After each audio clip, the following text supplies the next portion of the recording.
Florida over under 7.5 wins. Will, this is a program that, man, we talked about last week. Ralph hinted at it as a team that if they really underachieve, they've got enough on their roster to where you feel like you could get a head coach in there that could really right the ship quickly. But over under 7.5 wins for the Gators.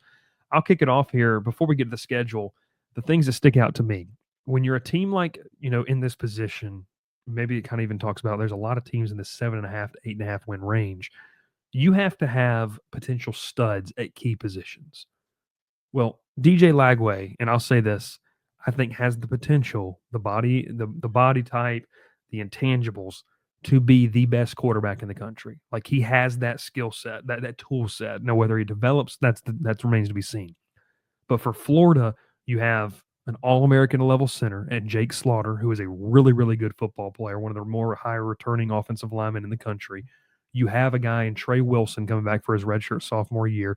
Aiden Mizell is going to be another guy. They have a very impressive freshman three-headed monster of Dallas Wilson, Nashawn Montgomery, and Vernell Brown III, who are really good, as well as some veterans. So at running back too, Jaden Ball, probably one of the more underrated running backs we're not talking about in this conference. So what I just tell you, offensively at your skill positions and the anchor, I know the left tackle gets a lot of love, but you got to have a good center. You know that as well as I do. If you've got that, you feel pretty good about what you're doing. So that's why I like Florida offensively. Gavin was putting the notes together, and I've talked with good friends, Blake Ruffino, about this over at AYS. Caleb Banks, the defensive tackle position, is probably one of the more talented guys that the common college football fan does not know. Caleb Banks, turn on the tape, absolute game wrecker in what he can do, wins one-on-one battles. I got a chance to watch him against LSU last year, was beating up on some guys that are on NFL rosters right now heading into the summer. So that's a guy. You have Tyreek Sapp coming off the edge. You've got some other, players there too that you really have. Grayson Howard, the transfer middle linebacker. So what I'm saying, Will, is I love everything about this team. As we know, the rosters from last year just flip home and away, and that's where I think that when you go down to whether you want to take the over-under on this, you kind of have to be worried about the maturity of this team. Not like they're not bought in, but how much have you grown up to be able to live up to these expectations? So for Florida, you're going to know very early on, like we talked about with Auburn, September 13th, you should be 2-0 heading into Death Valley. You're going to back up the very next week, head down to Coral Gables. Then you're going to take a bye week, come home, you're going to play Texas at A&M. You get, I guess, a breather against Mississippi State, Georgia. So essentially from September 13th to that November 1st game is going to make or break your season. And when I look for 8 wins, I mean, look, I'll give you the first 2. I don't even know what LIU is, respectfully. Is that Long Island University? Like, what is that? I don't know what it is either. I mean, I've seen them play mid-major basketball, but I don't know what that is. LIU, South Florida, I'll give you 2 there. Mississippi State, I'll give you 1. That's 3. Buddy, I mean, Kentucky, you should go win, but what if you're battered and bruised heading into that game, coming off of, that? What if DJ Lagway doesn't develop? Like, we've talked so highly about Lagway. I love what he brings to it, but what if it doesn't happen? Man, you're kind of in a world of hurt because there's no veteran Graham Mertz to kind of help you pick up the pace and give you kind of a floor. So as much as I love Florida, man, I'm going the under. That might be crazy. I just think that this schedule is incredibly difficult to navigate. And if they do go on the over, please, I want to be wrong on this because I like Billy Napier. I like DJ Lagway. I like the makeup of this roster, man. But they're going to have to show some things under Billy Napier that they showed a glimpse of late last season. But can you put it together for a full 3 months? That's going to be the difference maker for me. I feel the exact same way that you do. It's hard for me to confidently see 8 wins on the schedule as we sit here on Memorial Day, May 26th. Because this is like a boom or bust, it feels like. And it feels like it all kind of hinges on DJ Lagway. Can they score enough points? I look at what happened in the portal. They got decimated on the defensive line by the transfer portal. Jack Pyburn going to LSU, TJ Searcy going to Texas A&M. 2 guys that would have been 2 of their primary pass rushers Yeah. Can they get to the quarterback on defense?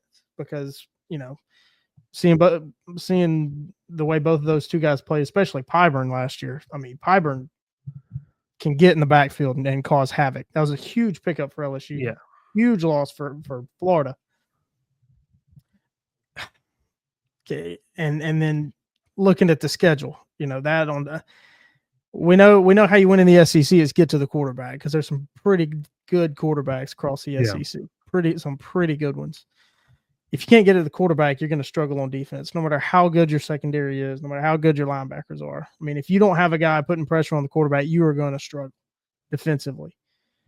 So it's hard for me to be confident and see at least 8 wins.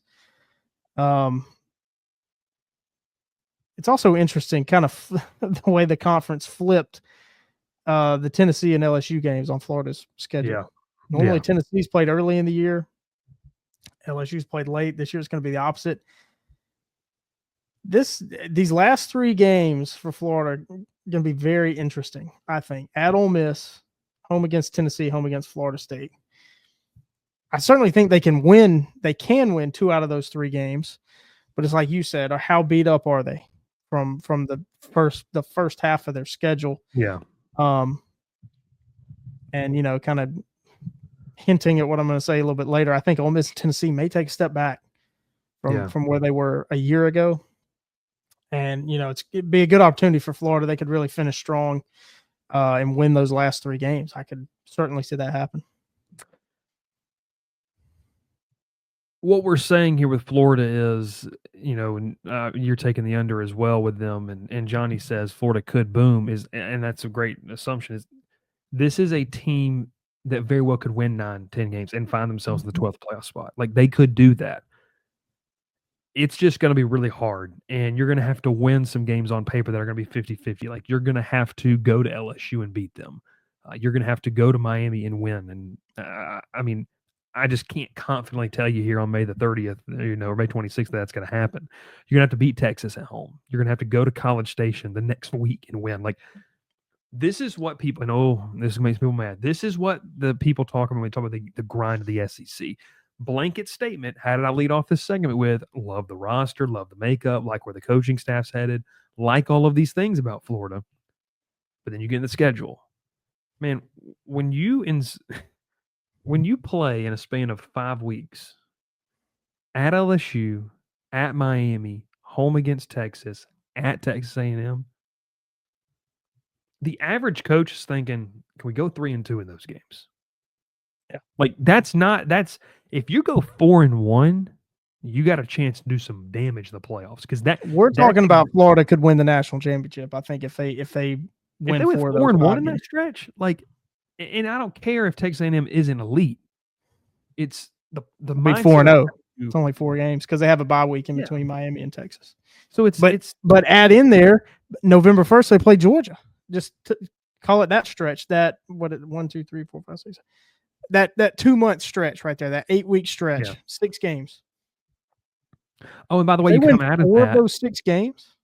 You come out of that, and if you are limping and you got to find some wins to even get to bowl eligibility, you got to go to Kentucky, who could be fighting for Mark Stoops' job. You have to go to Ole Miss, in doing that. You got to play Tennessee at home, which that rivalry is a really fun one.